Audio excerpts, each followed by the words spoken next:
Vamos abrir a nossa Bíblia. Segunda carta do apóstolo Pedro, capítulo de número 1, versículo de número 10 em diante.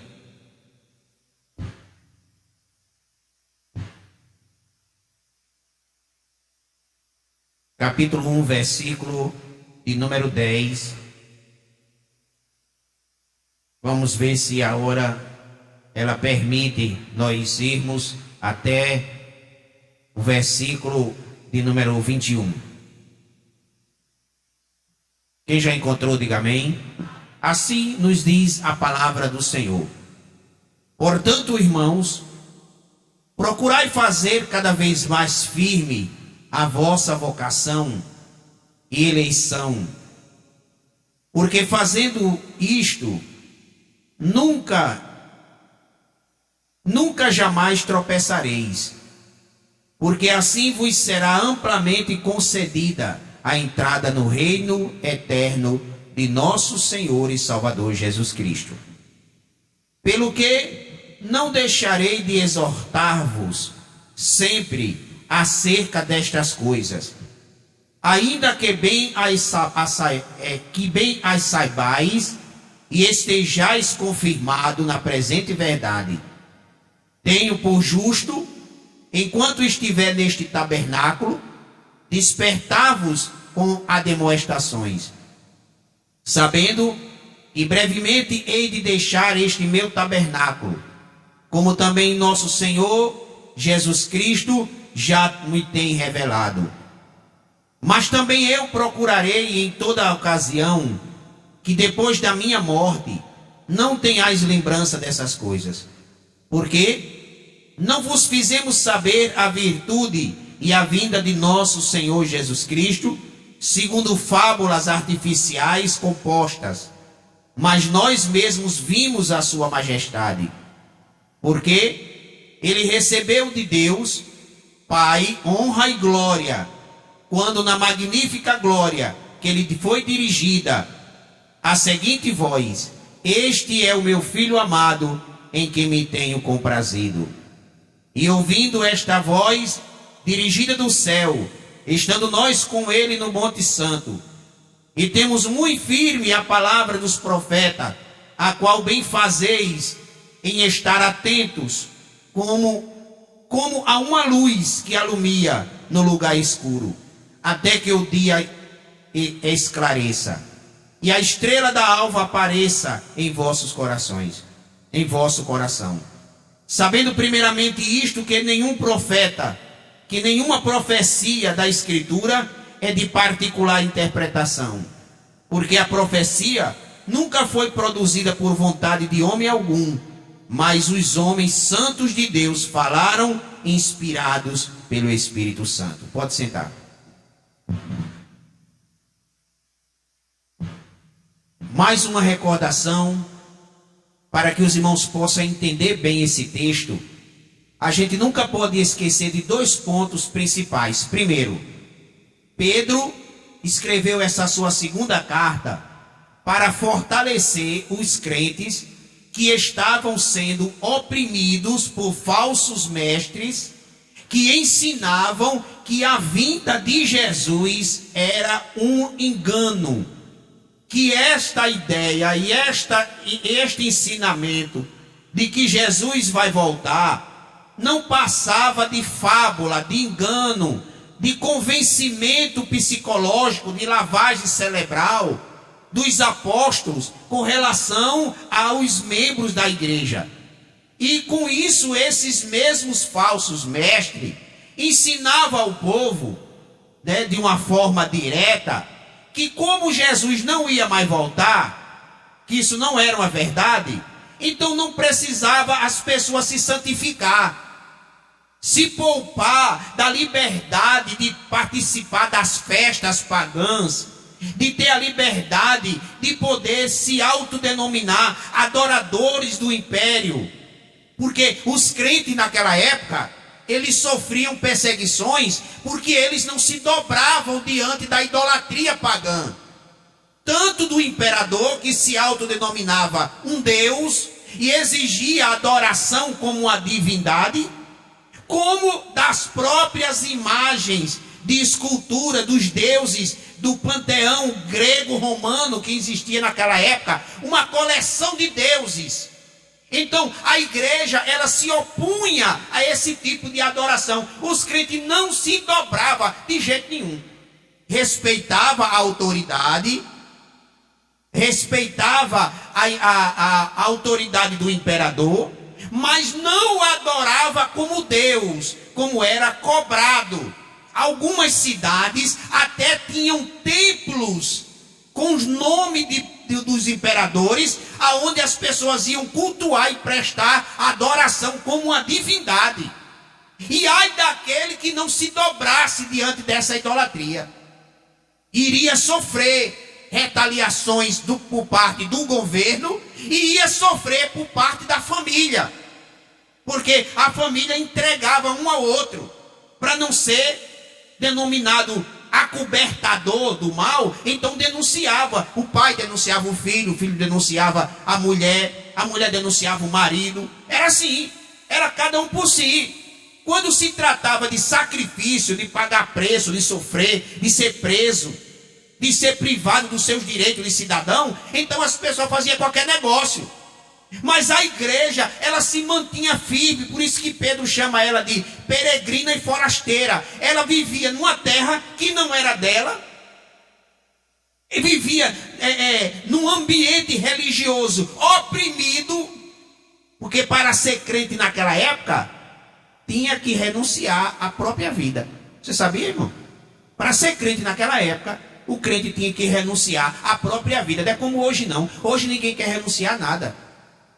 Mas naquela época, ser crente era morrer, era viver a cada dia na perspectiva de você estar morto, você ir trabalhar e não voltar mais. Por quê? Porque foi pego no meio do caminho, porque foi denunciado por alguém que era um cristão, e você não pode mentir, e as autoridades chegavam para você e perguntavam: você é cristão? Sou. Arrastava diretamente para a prisão e condenava à morte. Nero matou centenas e centenas de cristãos nas fogueiras, vestindo eles de pele de animais e soltando para os cães devorar, jogando nas arenas para os leões devorar. Muitos morreram abraçados, crianças, velhos, senhores, senhoras, morriam aos montes. A arena de Roma ficava banhada de sangue de pessoas de cristão inocente. Então ser cristão naquela época era renunciar à própria vida, saber que você podia morrer a qualquer momento. Então, além do perigo da idolatria, ainda tinha a semeadura dos falsos mestres dentro da igreja, tirando da igreja a única razão de ser crente, que é morar no céu. Irmão, se nós não esperarmos Jesus, se nós perdemos essa fé que Jesus não vai voltar mais, acabou o evangelho para a gente. Não adianta, não tem razão nenhuma de sermos cristãos mais. Por quê? Ser crente para quê? Renunciar ao pecado para quê? Nos privar da liberdade que o mundo oferece, para quê? Se não for para morar no céu. Porque nada aqui na terra que você construa vai ser para sempre. Um dia a morte vai chegar e você vai ter que deixar. Então, a Bíblia diz, a Bíblia Sagrada diz aqui, que se a esperança do crente não for para morar no céu, não vale a pena. Eu mesmo não estaria no evangelho mais. Eu não. Eu estava curtindo a vida, bebendo, fazendo tudo que, o que o mundo oferece. Estava no mundo. Eu estava no evangelho, me privando da liberdade, porque quem disser que o pecado é ruim, está enganado. O pecado é bom. A consequência dele é que é ruim, a consequência. Mas o pecado é bom. E por que é que nós não nos envolvemos no pecado? Nos privamos, lutamos de dia e de noite contra a nossa própria carne, para não pecarmos contra Deus. Por quê? Porque temos a esperança que Jesus vai voltar e vai nos levar para a glória. Então, Satanás estava usando os falsos profetas e os falsos mestres dentro da igreja, justamente para tirar essa esperança do coração do crente. Aí Pedro, ele diz aqui, no versículo de número 10: portanto, irmãos, procurai fazer cada vez mais firme a vossa vocação. Mostre para que Jesus lhe salvou, para quê? Qual foi o benefício que ele teve de ter morrido na cruz por você? Mostre a sua vocação. Primeiro você tem que ter essa certeza de que você não está no evangelho, não é porque Jesus não tinha quem salvar, aí bota ele. Não, você foi escolhido a dedo. Tem muitos que já morreram e estão no Hades. A alma está gemendo no Hades, enquanto você foi chamado para a salvação em Cristo. Isso é um privilégio. Seu irmão já morreu sem Jesus. Seu pai morreu sem Jesus. Sua mãe morreu sem Jesus. Seu tio morreu sem Jesus. Mas você foi escolhido para morar no céu com Jesus. Por isso que você está na igreja, por isso que você abraçou o evangelho, porque há sim uma virtude.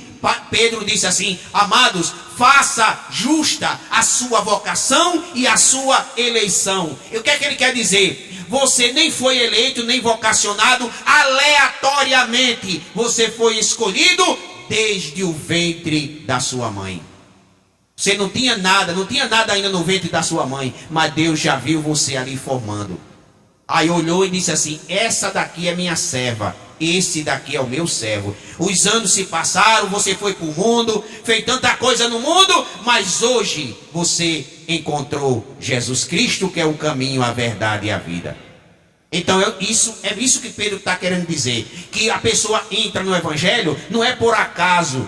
Pode até entrar por questões de interesse. Eu vou ser crente porque a minha namorada é crente.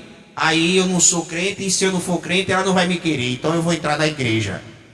Outros entram na igreja por causa de uma doença, para Jesus curar. Outros entram na igreja porque está desempregado. Outro entra na igreja, enfim, tem vários motivos. Mas essas pessoas não permanecem. É raro quando um permanece. Por quê? Porque recebeu a cura, não tem mais razão de estar no evangelho. Casou com a irmã, não tem mais razão de estar no evangelho. Alcançou a porta aberta, não tem razão mais de estar dentro do evangelho. Mas quando o crente aceita Jesus para ir morar no céu, enquanto ele não entrar na mansão celestial, ele está orando, está jejuando, está santificando, está se fortalecendo, está fazendo jus à morte de Jesus na cruz. Então Pedro faz isso de uma forma direta. Preserve, valorize, honre, glorifique a esse Deus que te vocacionou e te elegeu para morar com ele na glória. Isto é uma honra inestimável. Aí ele vem no versículo número 11: porque assim vos será amplamente concedida a entrada no reino eterno de nosso Senhor e Salvador Jesus Cristo. Repete ele, fortalece isso aí e diz que se nós preservarmos a nossa vocação e a nossa eleição, amplamente teremos a oportunidade de entrar nas mansões celestiais. Aí ninguém impede. Satanás não impede, marido não impede, filho não impede, mulher não impede, ninguém impede, porque a convicção da eleição e da vocação que você tem é tão firme em Jesus que nada tira o seu propósito de ir morar no céu com Jesus. Aí Pedro diz, Pedro quer dizer aqui, é impossível um crente que faz jus à sua eleição e à sua vocação cair da fé. Ele passa a luta, passa a tribulação, tem hora que está alegre, tem hora que está triste, tem hora que quer desanimar, de repente se toma uma vitamina, se levanta, aí tem hora que ele não sabe nem por que está caminhando. Por que estou caminhando, Jesus? Por quê? Eu estou passando tanta luta, Jesus, que eu não sei de para onde eu estou indo, eu só sei que eu estou indo. Mas não consegue parar. Sabe por que não consegue parar? Por causa da vocação e da eleição que Cristo promoveu em você para morar no céu com Ele. Então, eu mesmo já tive muitos momentos de minha vida que eu nem pensava mais em nada, eu só fazia caminhar. E é isso que nos faz manter de pé, irmão. Não é nada não, não é roupa bonita, não é sapato bonito, não é igreja bonita, não é nada não, daqui da terra não. Quem nos faz caminhar a cada dia, às vezes sem força, se arrastando, mas não desiste, é a convicção que Jesus vai voltar e nós vamos morar com ele no céu. Acabou. Então Pedro queria estimular isso nos crentes e dizer para eles: gente, não desanima, gente, não perca o foco, não vá na onda desses falsos mestres não vá acreditar neles não, porque enquanto eu tiver vida, eu vou ensinar isso, eu vou dizer: Jesus vai voltar, ele vai voltar, e isso que eu digo não está alimentado em fábulas profanas que eu ouvi, não, está baseado naquilo que eu vi e naquilo que eu ouvi da boca do Senhor Jesus. Que Pedro era uma testemunha ocular, porque quando ele se converteu a Cristo, ele foi o primeiro apóstolo a ser chamado por Jesus. Largou a rede com seu pai Zebedeu, largou tudo e seguiu Jesus. Era meio tempestuoso, tinha hora que ele dava lugar ao diabo, mas Pedro sempre mantinha uma visão de fé. Até que chegou o momento em que ele negou Jesus 3 vezes. E mesmo assim, ele se arrependeu amargamente e Jesus o restaurou. E nós vemos que lá no Evangelho de João, capítulo 21, versículo 18, Pedro chega a um momento, posso dizer assim, um momento chave da sua vida. Aí o texto diz assim: em verdade vos digo, quando tu eras moço, você se cingia e andava aonde queria. Mas quando for velho, estenderás as mãos e outro te cingirá e te levará para onde tu não quer. Jesus falou isso para ele, depois que Jesus chegou e disse 3 vezes: Pedro, tu me ama? Senhor, eu te amo. Então apacenta as minhas ovelhas. Não corra não, continue. Depois disse de novo: Pedro, tu verdadeiramente me ama? Te amo, Senhor. Então apacenta minhas ovelhas. E por último: Pedro, na realidade tu me ama? Amo. Tu sabe que eu te amo, Senhor. Aí ele disse: então apacenta minhas ovelhas. Porque quando tu eras moço, jovem, boizinho, tu se vestia e ia para onde tu queria. Mas quando tu chegar à velhice, Jesus estava apontando para quê? Estava apontando para Pedro com 67 anos. Naquela época, Pedro ainda era jovem, 30 e poucos anos. Jesus estava apontando para 67 anos dele. Quando tu for velho, quando tu completar 67 anos, Pedro, outra pessoa vai te amarrar, vai te cingir. Que cingir é botar uma tira de pano na cintura, porque as roupas daquela época eram como um vestido. Então era muito largo. Se você andasse com ele sem nada na cintura, você podia tropeçar, pisar no tecido e cair. Principalmente quando fosse correr. Então a pessoa amarrava aqui na cintura, que era para a roupa ficar bem fixa. Então quando tu estiver com 67 anos, Pedro, outra pessoa vai te cingir. Tu vai estar totalmente dominado. Alguém vai te amarrar e vai te levar para onde tu não quer. Isso aconteceu no ano 68, quando houve a grande perseguição aos cristãos em Roma e Pedro estava lá. Pedro foi arrastado à prisão e condenado à morte por crucificação, que era uma das mortes mais dolorosas praticadas pelo Império Romano. E na hora de ser crucificado, ele pediu ao carrasco que não desse a ele a mesma honra que o seu mestre teve, porque ele não era digno de ser crucificado da forma que o seu mestre foi. E que queria que ele crucificasse ele de cabeça para baixo. E assim foi. É como a diaconisa Rosinha leu o texto. Pedro, naquela hora que Jesus disse aquilo, Pedro olhou e viu João longe. E disse assim: Senhor, e aquele ali, qual o fim dele? O que será dele? Como é que ele vai morrer? Ele vai ficar até o Senhor voltar? Como é que vai ser? Jesus disse: não, eu quero que ele fique até que eu volte. Mas a ti eu te digo: segue-me. Deixa ele. e me segue. Faz a tua parte, que tu vai ter a tua recompensa. E João, naquele momento que recebeu aquela palavra, João não ouviu, mas ele foi o único dos apóstolos que morreu de morte natural, de velho. Foi para a ilha de Patmos, ficou anos e anos na ilha de Patmos, recebeu a revelação do Apocalipse, depois foi libertado da ilha de Patmos, voltou a Éfeso e terminou seus últimos dias de vida cansado de viver de morte natural. Foi o único.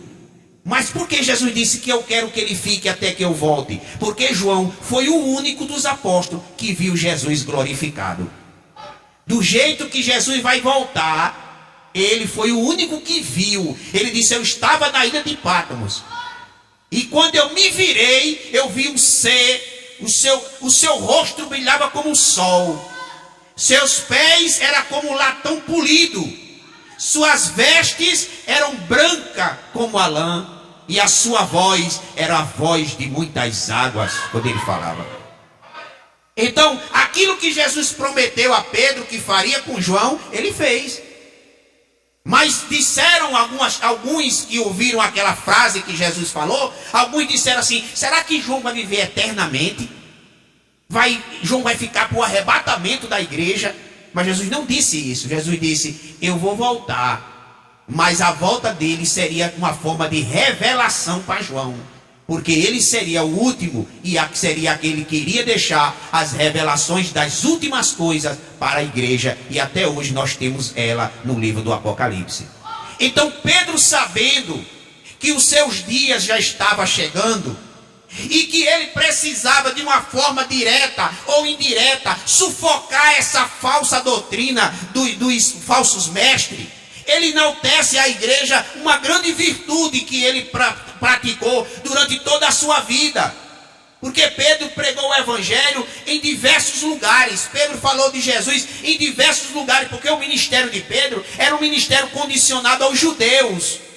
Porque Pedro, ele não tinha muita sabedoria, ele não tinha muita cultura para debater com os gentios acerca das doutrinas que existiam na época.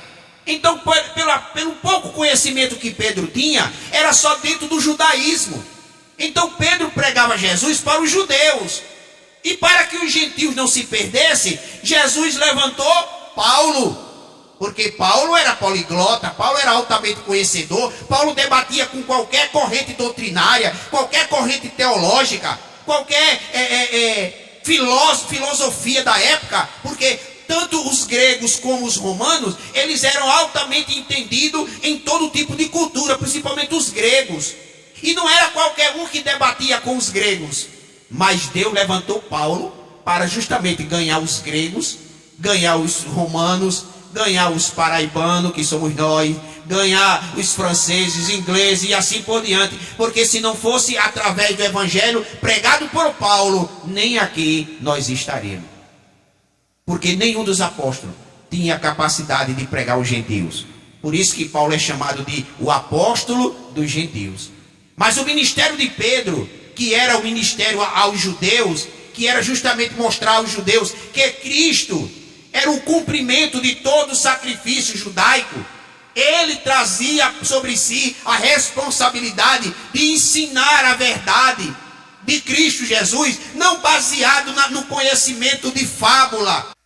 Mas naquela época existia centenas de livros falando sobre Jesus. A infância de Jesus naquela época era ensinada que Jesus era um mágico, que Jesus era um feiticeiro, que Jesus transformava crianças em bode, que Jesus pegava os passarinhos que estavam mortos e pendurava eles assim, soltava, eles saíam voando. Então existia muitas fábulas, muitas crendices de ensinamento naquela época de Pedro relativo a Jesus. E uma dessas fábulas era justamente incluída nesse meio todo, nessa imundícia toda, era incluído a questão do arrebatamento da igreja. Porque à vista de alguns segmentos, como os saduceus, que não acreditavam em ressurreição, quando Jesus vier em glória, quando Jesus chamar a sua igreja, melhor dizendo, no arrebatamento, os corpos dos santos serão ressuscitados. Então, para algumas seitas judaicas da época, a ressurreição era simplesmente uma fantasia, era uma utopia da mente dos cristãos. Então, esses homens que se levantaram com esse ensinamento de que Jesus não ia voltar mais, ou que essa pregação da vida de Jesus não passava de um engano, estava engrossando cada vez mais. Mais crentes estavam acreditando nesse ensinamento, e mais crentes estavam espalhando esse tipo de ensinamento. É o que acontece nos nossos dias hoje com relação à santidade. Tem muitos pregando por aí que você não precisa mais se santificar, não. Que Jesus só quer o seu coração. Se você tiver um bom coração, for um crente de coração puro, tá bom demais. A parte externa, Jesus não quer saber, não. Independe isso. Isso não tem nada a ver com relação a ir morar no céu. Então essa doutrina, ela encontra facilidade nas igrejas e engrossa cada vez mais a quantidade de crente que busca esse tipo de ensinamento. Porque você pode fazer tudo lá fora, tudo. O importante é você ter um coração puro, limpo, não ter maldade, não ter raiva, não ter nada no coração de ruim. Pronto, não tendo o resto. Só que a Bíblia diz que a santificação tem que ser espírito, alma e corpo. Não adianta você santificar o espírito, a alma e deixar o corpo imundo. Tem que santificar tudo, porque a Bíblia diz que o nosso corpo é o templo e morada do Espírito Santo. E o Espírito Santo, ele não mora num corpo que está contaminado, porque a palavra já está dizendo Espírito Santo.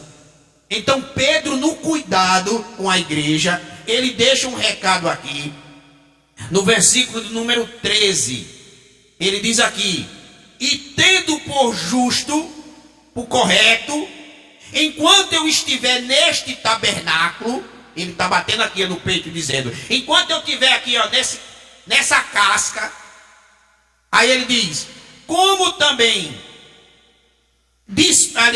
e tendo por justo, enquanto eu estiver neste tabernáculo, despertar-vos com admoestações. O que é que ele quer dizer? Quer dizer o seguinte, irmão, enquanto eu estiver vivo, enquanto Deus me der a oportunidade de estar vivo, eu vou ensinar vocês, eu vou pregar, eu vou dar doutrina, eu vou mostrar a verdade. Aconteça o que acontecer, eu não vou deixar que Satanás cauterize as suas mentes, não. Eu não vou deixar que Satanás arraste vocês para a imundícia do pecado sobre o rótulo de que Jesus vai voltar. É mentira, Jesus vai voltar sim. Eu sou testemunha ocular. Eu estava lá quando o anjo desceu do céu, olhou para nós e disse assim, varões Galileu, porque estáis olhando para o céu? Esse Jesus que dentre vós foi recebido em cima do céu, há de vir, assim como para o céu o vistes ir. Eu estava lá quando Jesus sentou-se ao nosso lado e disse assim, não entristeça seus corações não, crede em Deus, mas crede também em mim. Porque em verdade vos digo que na casa de meu pai tem muitas moradas, e se não fosse isso, eu não vos diria. Não iria enganá-los de forma alguma, mas eu vou preparar lugar, e quando eu preparar lugar, eu voltarei e levarei vocês para mim mesmo. Então, o que Pedro pregava não era o que ele ouviu alguém dizer, não era um comentário, não era um livro que ele leu, ele ouviu da boca de Jesus a promessa que ele ia voltar, e era nisso que ele estava querendo firmar os crentes daquela igreja. O que é que Pedro está querendo dizer aqui? Amados, esses homens estão falando do que não entendem.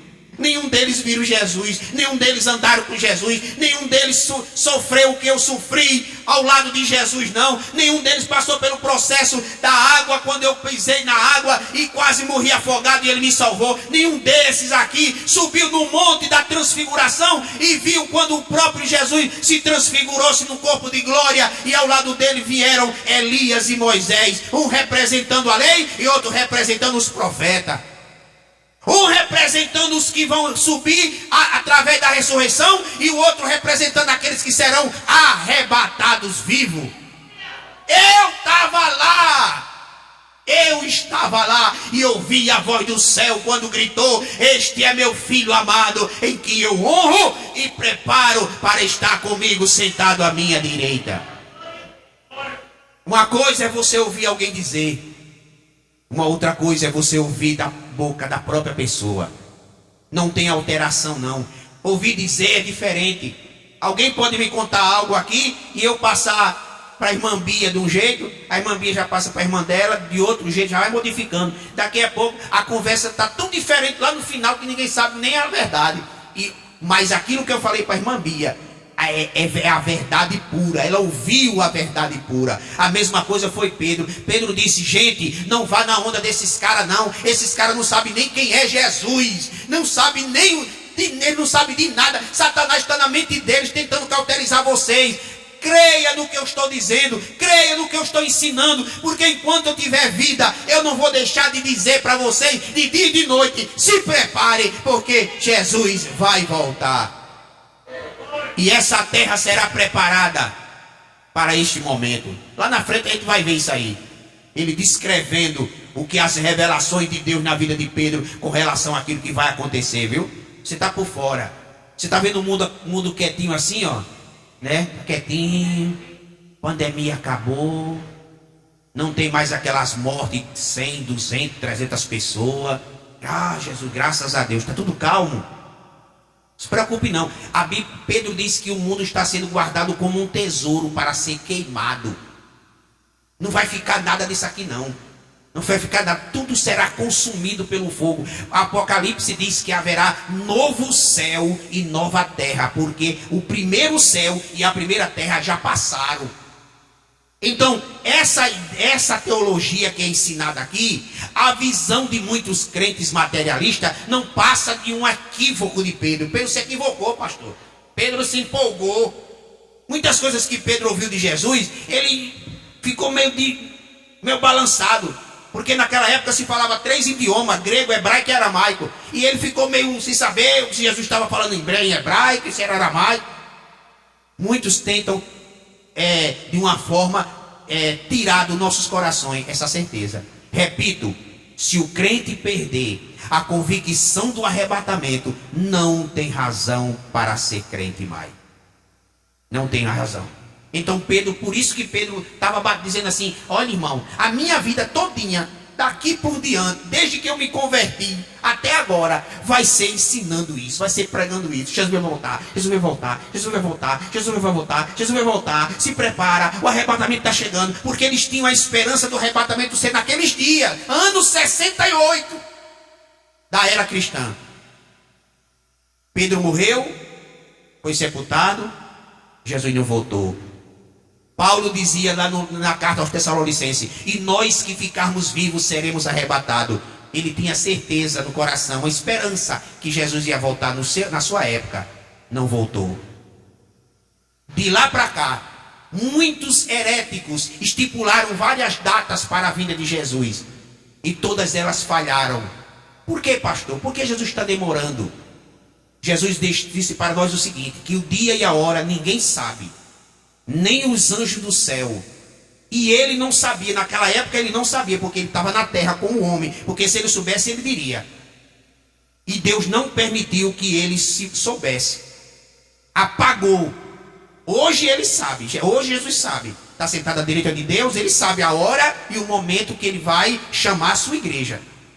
Mas ele não revela a ninguém. Por que ele não revela? Porque ele não quer que nós venhamos segui-lo baseado simplesmente numa data. Porque se viesse, por exemplo, uma revelação do céu, um anjo dissesse assim: gente, Jesus só vai voltar no dia 15 de março de 2030. Era tanto crente se desviando, caindo na gandaia. Ainda vai vir em 2030, não sei se eu estou vivo. Eu vou aproveitar. Ainda dava tempo de correr para São João de Campina Grande ainda, tomar cachaça lá no forró e dançar forró. Jesus só vai vir em 2030. Por isso que ele disse: acautelai-vos, porque assim como o ladrão vem à noite e pega de surpresa quem estiver dentro da casa, assim também será a volta do Senhor. Não tem dia e não tem hora. Será como relâmpago que sai do Oriente e aparece no Ocidente. Você já viu? Noite de chuva, Aqui em João Pessoa teve uma época aqui que deu cada relâmpago. Não dava tempo o camarada para pegar um relâmpago no flash. Tem que estar esperando. Tem que ser uma máquina muito boa, viu? Tem que dar uma sequência de foto para pegar. Senão, se for esperar que caiu, pá, não dá tempo aí. Porque é rápido, é fração de milésimo de segundo. A volta de Jesus será assim. Sabe qual é o meu medo da volta de Jesus? Vou dizer a vocês. É o dia. É o dia. Porque não vai dar tempo ninguém se preparar. Você vai do jeito que você está. Se você tiver desmantelado, você fica. Se você tiver preparado, você vai. Agora, qual é, pastor? Qual é o requisito para eu subir? Eu não vou nem dizer qual é o requisito para você subir. Porque o Espírito Santo que está dentro de você, ele lhe ensina tudo aquilo que eu não posso ensinar. Senão eu ia escrever um manual. Manual de como subir para o céu. Aí eu ia escrever. Ninguém faz isso.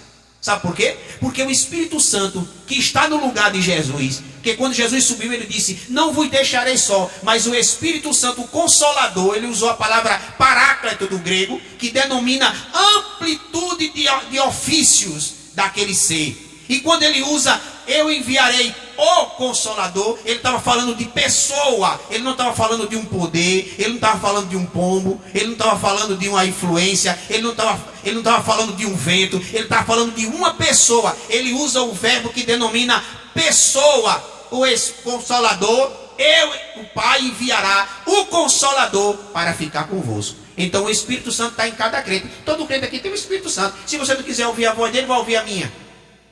E sou mortal. Se você não ouve a voz do Espírito Santo, que é Deus, vai ouvir do pastor Antônio. Mas não, meu irmão. Se você quiser subir no arrebatamento, escute a voz do Espírito falando com você.